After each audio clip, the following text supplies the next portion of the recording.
The beats, the flow, the rhythm. All movement starts from the streets. Streets A&R Podcast.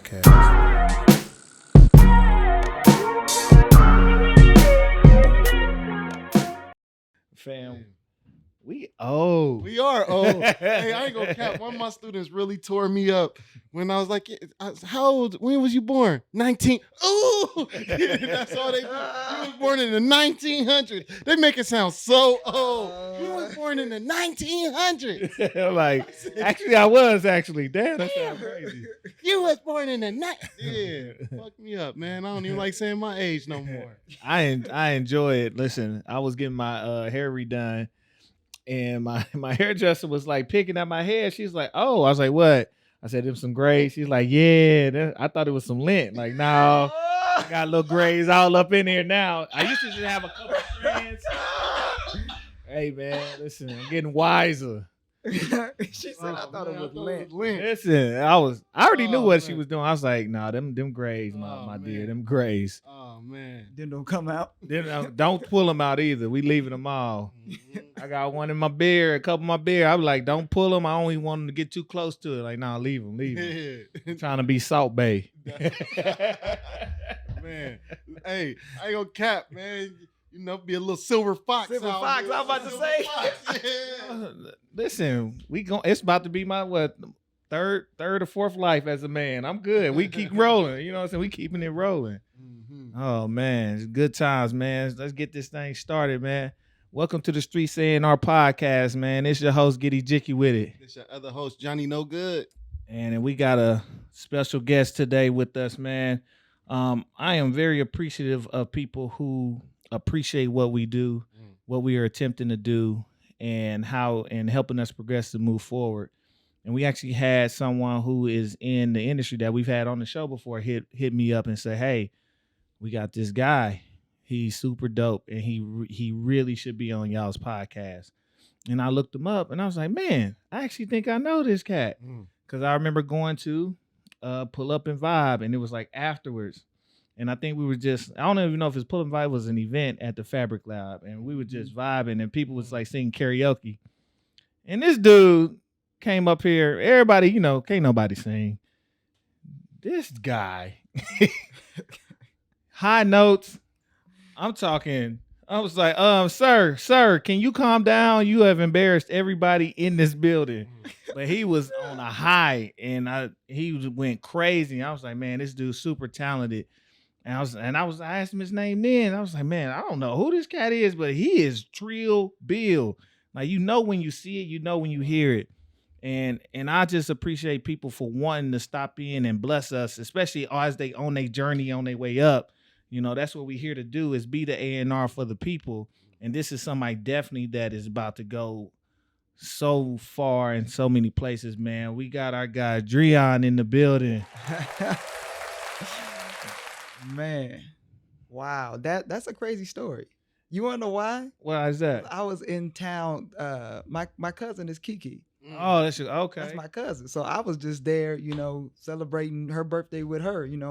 She wanted me to do some karaoke, but I was just there just to chill. You never know what opportunities are gonna come out of just anywhere. So that's crazy. Man, that was insane. I was like. And he was like, "All right, I gotta go." I was like, "Man, where you?" He's like, "Dreion." I'm like, "What?" Oh man. I'm like, "Is he here? What's happening?"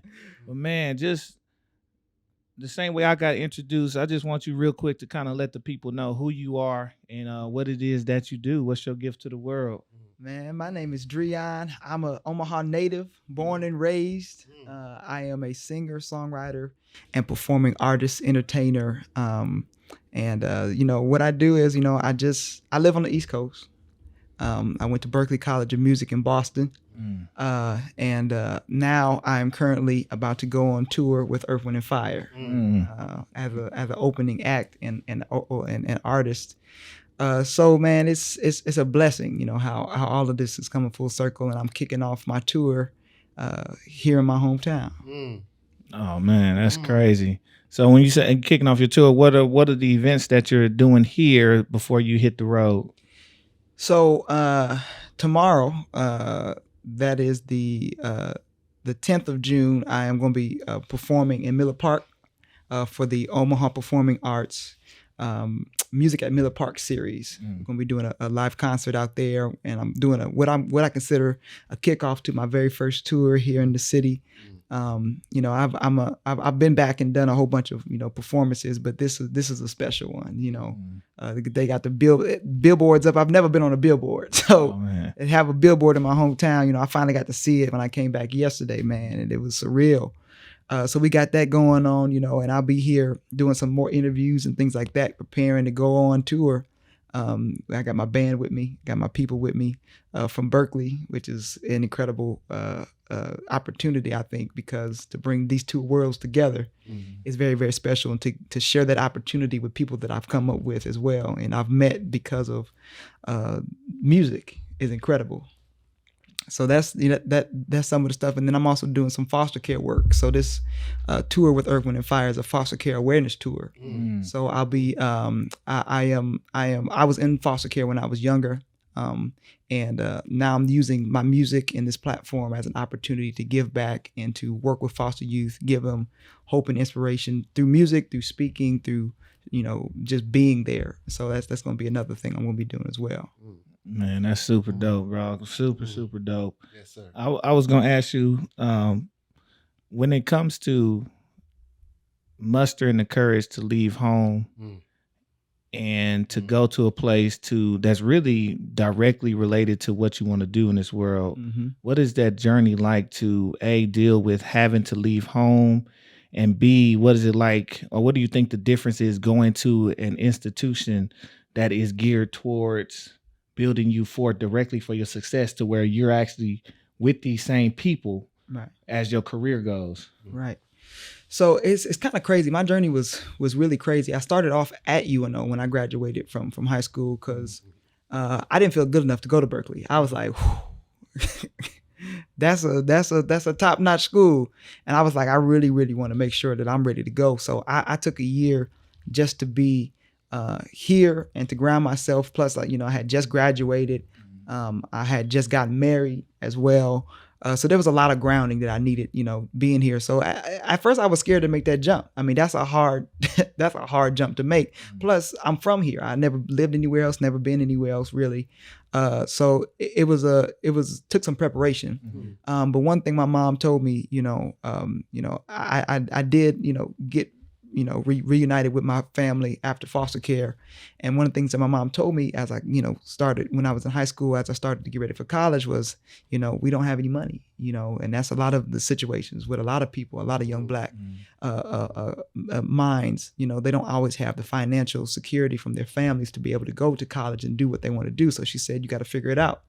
So in high school, I worked really, really hard to get scholarships. And I left, high school with over $700,000 in scholarships and 3 full rides. I had a scholarship from Bill Gates, which is the Gates Millennium Scholarship. I had a scholarship from Warren Buffett. And then I had a scholarship from the Goodrich program at UNO as well. So, I was able to figure it out and pay for college. And, UNO didn't want me to leave. They was like, all right, you could do so much more here. I was like, nah, I got to do this. So I took that leap, and I even dropped my Buffett scholarship and everything, and I said, I'm gonna just take this Gates scholarship all the way to Boston. So that's what I did. When I went out there, I had never seen. It was a culture shock. It's completely different than Omaha. It's fast. It's real different. Boston, I'll just say this: the East Coast is a different planet. It really is. But the people over there are driven and on the go and ready to move. You either got to get with it or be gone. So I had to jump in. And when I got to Berkeley, that's what I did. I jumped in. I got on my grind. I had a family, at that time I had a wife, and then we eventually had a baby during our time in college.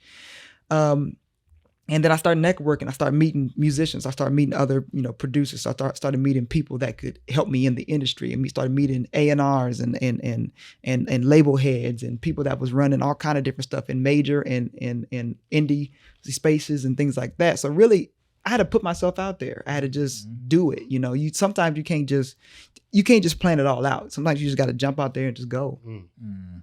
And I was gonna ask one more real quick. Just when you say meeting the labels and all of that, what were some of the things that you were doing? Like, were you somebody?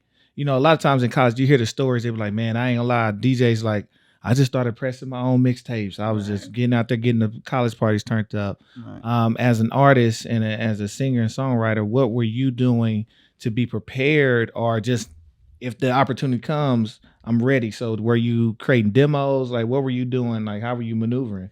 So Berkeley is, you know, to me, it's like the Walmart of the music industry. You know what I'm saying? There's so many different people that flock to it, specifically because they put out so much that the industry wants. So, you know, it's almost like, you know, you can go there and find anything you want and get in connection with the right people. But you got to come with something.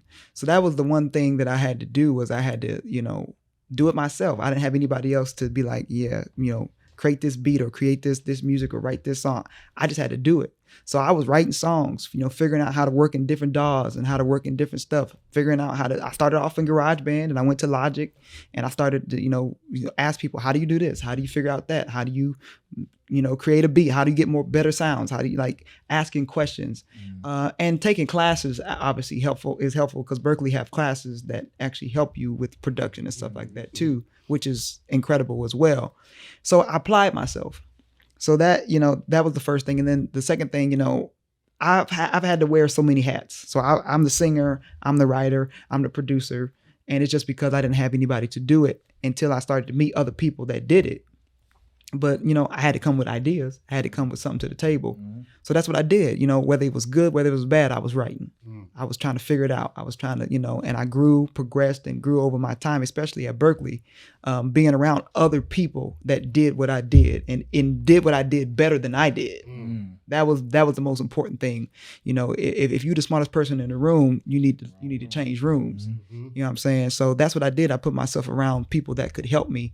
And then when I got in the position or in places, you know, where I was in front of, you know, whoever, it doesn't matter whether somebody, artist that was a major artist, or I was in front of a label head or whatever, you know, I came with something and I just created demos, you know, for the most part, until I started to actually produce my own music and put it out. Man, yeah, nah, man. You said a whole lot of things, so I got a couple questions for you, but I just want to, how did you get started with music, man? Like, how did you find that love of music? Where did that come from? For a lot of us, you know, it came from church, you know. So for me, that was the initial inspiration, and specifically my Uncle Keith. Shout out to my Uncle Keith Mills.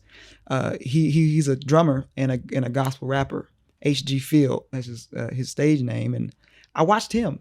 You know, play in church. I watched him go in and you know, perform at different, you know, churches and different church events. And I'm like, man, he was like the first superstar, you know, and plus he was my uncle. So I was like, whoa, man, this is crazy. So he was like that first inspiration for me. And I picked it up, you know, I was like, you know, I picked up drums and I started picking up singing because I have, you know, other family members that sing. You know, and there's musicality in my family as well. Not everybody plays, but there's enough musicians in the family where I was able to pick and choose, like, okay, that's cool. I want to try that. I want to figure this out. I want to see that. You know, I didn't really have anybody to tell me, oh, this is exactly what you do. I was just like, okay, I think I like the drums. Let me try this. So that was kind of how I got started. And I just kind of ran with it. It was a passion of mine. And when I was in foster care, away from my family, it was like my solace. It was the thing that I was able to use to help me kind of get through that time. And I was really young. So I'm sitting in my room as a foster kid, you know, by myself, singing to myself as if I'm singing, you know, to thousands of people in front of me, you know, hopefully imagining that one day, hopefully I'll be able to actually sing in front of thousands, which is incredible because that's what I'm about to do on this tour, you know? So, you know, it comes full circle 20 years later, you know? But for me, you know, that's what it was. It started off as just a seed of watching somebody close to me. And then it grew from there. I just engulfed myself. And one thing I knew, I also want to say this, is one thing I knew is that I didn't want to do anything else other than music. Like nothing else really interested me. Like I wasn't like one of those kids that was like, oh yeah, I like music as a hobby. I was like, I love music. I love Prince. I love Michael Jackson. I love James Brown. I spent hours watching their videos, studying their music on YouTube, watching the music videos, all trying to figure out how to dance like them, how to move like them, how to sing like them. So I was like, ain't nothing else I want to do. At this point, music's just gonna have to it's just gonna have to work out. Man, I love it, man. Like honestly, when I hear you talk, you kind of remind me of Donny Hathaway.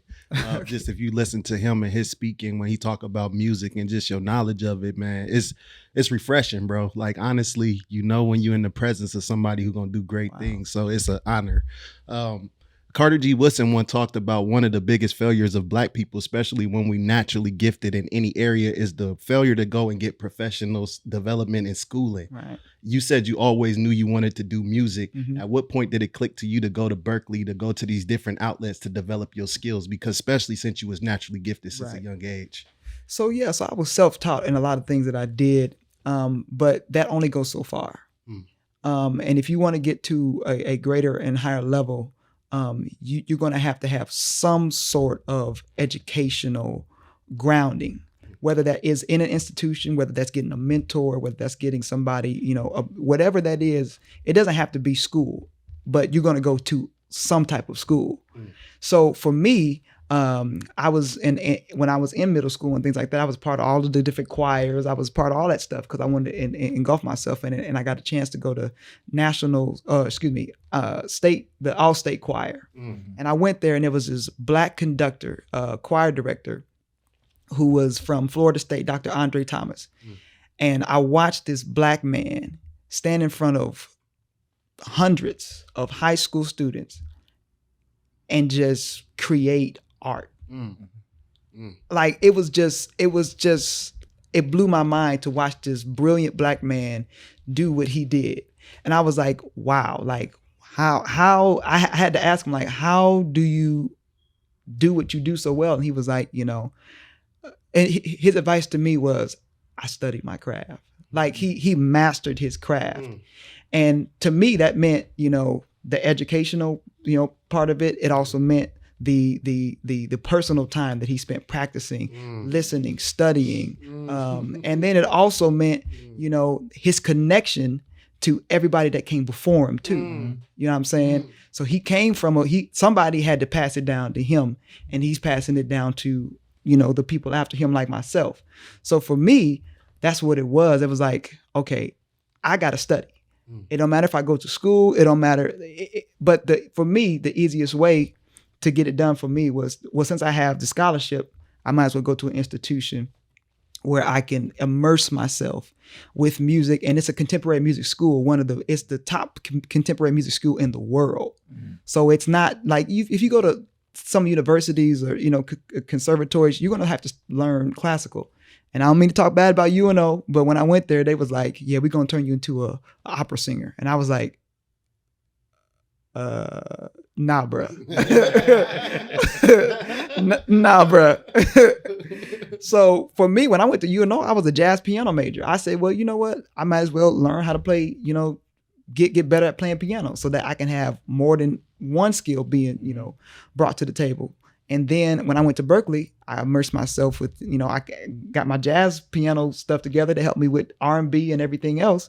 So now I have my piano skills. Now I'm going to go to Berkeley and work on my vocal skills, my performance skills, my ability, my songwriting skills, So I took advantage of the opportunity of the university, or the opportunity of the educational system, instead of just going to school to be educated. Go get what you came to get. It's there for you. You got to go get it. Right. Yes, sir. Man. When it comes to, I was just thinking, like, somebody who's multifaceted in their approach to music, I can only imagine what it's like on the stage. When it comes to music and performance, what are the elements that you kind of hone in on to make sure that the audience, that your music and performance resonates with the audience? Right. So my every time, I'll say this, from studying Michael Jackson, Prince, James Brown, I've always seen a common thread and theme in their shows, and that is the experience. When you go to a James Brown or a Prince or a Michael show, there's an experience, there's a message, there is a story, and it doesn't matter, if they deviate over here or it's, it doesn't matter. There's an overarching theme. So that's how I create my shows. There's a start, there's an intro, there's a beginning, there's somewhere I'm going to take you, and there's somewhere I'm going to leave you, And every time I put a show together, anytime I do a show or performance, that is the mindset and the goal. So when I set up my shows, that's how I break it down to how the tempos of the songs are, down to the message of the songs, where each message or what like I have sections in my shows. I have the intro that's going to talk about that's going to talk about me. The middle section that's going to be the cookout where we're going to have the throwbacks, the songs, the covers and stuff like that. And then I'm gonna leave you. I'm gonna take you on a high. I might take you up. We might go gospel.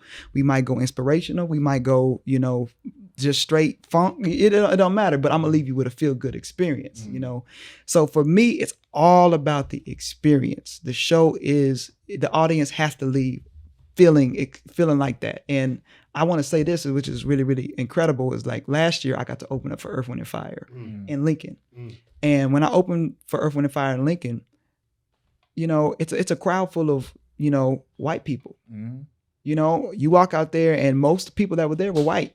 And they didn't know who I was. And they didn't know I was opening. And they didn't know I was coming. And I had 30 minutes to keep them engaged, to keep them interested, and to keep them like enamored with what's happening, what was going on. And I was singing original music.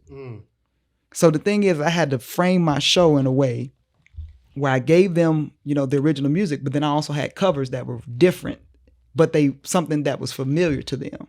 I couldn't just go out there and just perform the cover, but I had to go out there and change it a little bit, but not so much to where they didn't recognize it.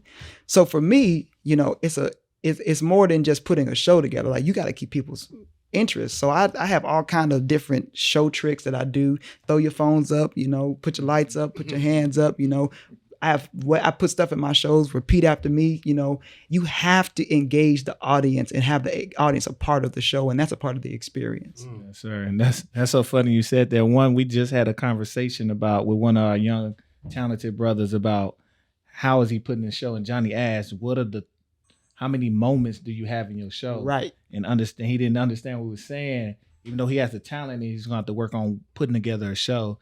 And then two, it's funny because all the things you talk about engaging, we saw one of these young artists at a show. He did all of them literally coming out the gate and then did a stage dive before he said a word. Just jumped off the stage. Luckily they called him. Yeah. So it's good to know. Like, I think he knows there's supposed to be things that happen, but I'm going to have to send you over to him as a consultant. Like, hey, young brother, man, I know you in this hip hop, but you still got to learn how to pace this stuff out and to get the crowd involved. It's pacing. It's like you don't want to see I say it's just like a movie. It's just like a movie.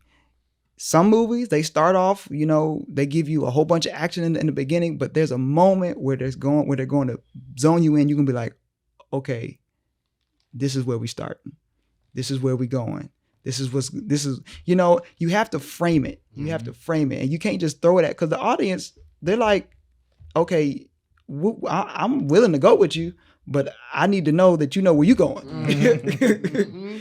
So, if you feel unsteady or you doing too much, the audience is going to be, you're going to lose them quick. Yeah. You're going to lose them quick. And that's the one thing that I do in my show, especially when I'm doing covers, originals, is I always throw in some covers.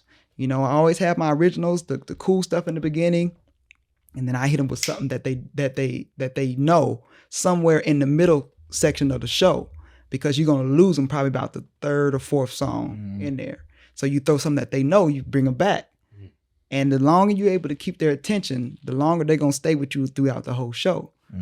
They're gonna get the full course meal. They're gonna get the full picture. So yeah, if you coming out doing stage divers from the beginning, I mean, the shock factor is there, but you done lost. That's it. You can't do more than that. Yeah, and he didn't do much more than that, but it was all kind of like, he was out of breath. He literally was out of breath from doing the stage dive. Oh man, it was a fun experience. But goodness gracious, thank you for being an expert are learning expert in this, and A we got professional. a professional. Like, we're gonna have to send you out in the consulting world. Man, and that's what I love to do too. I do that as well because I find that people don't understand that, you know, you don't just shove things down people's throat. You know, they have to digest them. They have to be able to take them in. And if you're in a situation where people, you know, like you have to, as a performer, you have to be humble. Like there's too many performers out here, even major performers that are just arrogant. That's just like, oh yeah, people know, you know, they know my songs, they know my music. But I always come from the place, these people don't care nothing about what I'm doing. They don't care nothing about what I'm singing. How can I make them? How can I make them care? And that's what you have to think. Like you have to think, how can I cater to these people who don't have time to pay attention to me? I have to make them make time to pay attention. So it's like, you know, people have to understand, have to kind of be taught that. And it's like, you know, that stuff comes from thousands and thousands of hours of performing. I'm not just an artist. Like I perform for weddings. I do wedding bands. I do at least with the weddings, anywhere between 70 to 80 gigs a year. You know, so every single weekend I'm performing, trying stuff. Oh, that didn't work. Okay, let's try this. Let's, you know, and I've gotten a chance to actually perfect it. And that's what people aren't willing to do. Trial and error, real, and you only get it when you in the fire. In the fire, You gotta man. be in the game. Practice is practice. Yeah. So no, I'm with you on that, man. Like I even for myself as a DJ, just like I do my own events, but all my smaller stuff is where I'm like, can I put this set together? Let me try just this. What are the people feeling now? I'm filling it out. And also while trying to give them something that's not the status quo, so they know that when they come over here, they're getting this little different meal over here versus the standard burger and fries you're gonna get everywhere else in the club. Right. So Man, that's good. And I wanted to say also, what I'm starting to do now is incorporate, because as I said, I love Prince, I love Stevie, and I started to include the multi-instrumentalist vibe to my show. So especially in my show tomorrow, you know, I'm going to be playing not only, you know, I'm not only going to be singing and dancing, I'm going to be playing percussion. I'm going to be playing guitar. I'm playing keys. You know, I'm doing all these different things. And that adds so much to the show because people get to see a new layer and a new element. Like, whoa, he can do that. Oh, he can do that. Oh, he can do this. Wow. You know, you want to keep people engaged the whole time. You do. And that's how I'm starting to build. Like, I'm never like, oh, I'm good. You know, I got this. I can do that. Like, you know, you always have to be in a place like, okay, how do I get people to really, really rock with me? And as you said, like, you got to do stuff that's different than the status quo. So I'm a play this percussion while I sing. There's not many people that can do that. right. You know? Shout out to Anderson .Paak. Yeah, man. 100%. Man, that's tough. But man, Dree, it's been a great time with you, my brother. And we need some more time, but Man, we need some more time, man. what we gonna do is we gonna make sure when you done with this tour, we gonna have to find a way to get you either back here or we Well, gonna find come where you at, man. Listen. We gonna have to come where you at, man. Yeah. It sounds like you out there in Boston doing some things, Yeah. traveling around, man. We gonna end up finding our way to where you at, man, because you on your way to doing big things, man. Man. Like, Yeah. listen, we not just saying that.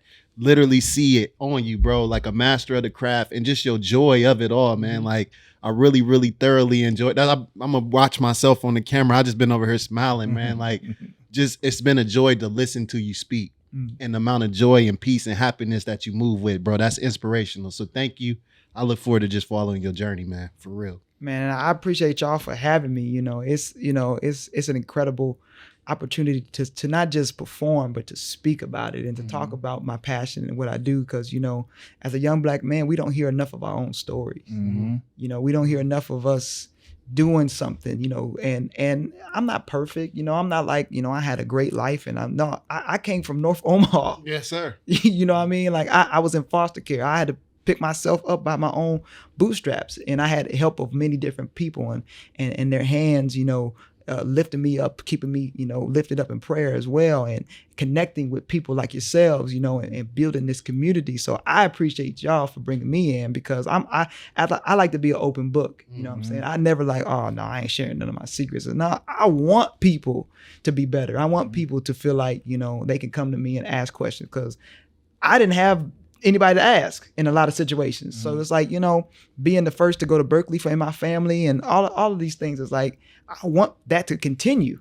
I don't want to be the last, but I'm glad that I'm the first, so more people can have that opportunity. Yes, so thank y'all for giving me the opportunity to share this. Thank you. Yes, sir. And real quick, before we get out of here, you got a project coming out, and then we want to know where people can find you and find it at. Definitely. So in connection with the tour that I'm doing with Earth, Wind & Fire, I just released a new single called Freedom Child. That is about my foster care journey, and it's a foster care awareness song, almost anthem that I like to call it. That is out on all streaming platforms. You can find it right now on Apple Music and all the Spotify and Tidal and all the places where you find music. And I have a lot more music that'll be coming out even after the tour. I'm starting to release all of the songs I've been holding on to for a while. I've been building them up and getting them to the point. I just released that last month, and then back in March I released a new single as well called Get It If You With It, which is a fun, exciting song. It's kind of got a Prince vibe to it, and I love being able to share my artistry. You know what I'm saying? So I'm excited for the new releases that are coming out. So I got another one that's going to be coming out pretty soon in July after the tour, following that too. Yes, sir. Man, and where can the people find you at? They can find me on Instagram, on Facebook, on TikTok, and YouTube at Dreion Nation, DreionAtion. On all those platforms. I got plenty of my music, plenty of my videos, and just watch the journey, and if you if I happen to be in any of the places where y'all might be vacationing this summer, come on out for the future. And please, if you can, come out tomorrow night for the Miller Park series. We doing a big kickoff, rain or shine, we're gonna be out there performing. So I'm just excited to share this with the city. Yes, sir. Man, it has been a pleasure, bro, and we appreciate you. We appreciate everything you're doing. We appreciate the spirit you got in which you do it, and the will, and to show people from a place like this and places similar to this, like, it can be done. Like, some of these things are attainable, and you have the tools. It's about how do you find that confidence to then search within yourself and exercise those tools and start to use them. Right. Everything else will come together as long as you're moving like that, man. We appreciate you, bro. We about to get out of here. You know where to find us. Everything is at Streets A&R, Facebook, Twitter, Instagram. And we on everything but Apple, man. Tune in with us, and it's been a pleasure, man. It's your host, Giddy Jicky with it. It's your other boy, Johnny No Good. We had our guest, Dreion, and we out of here.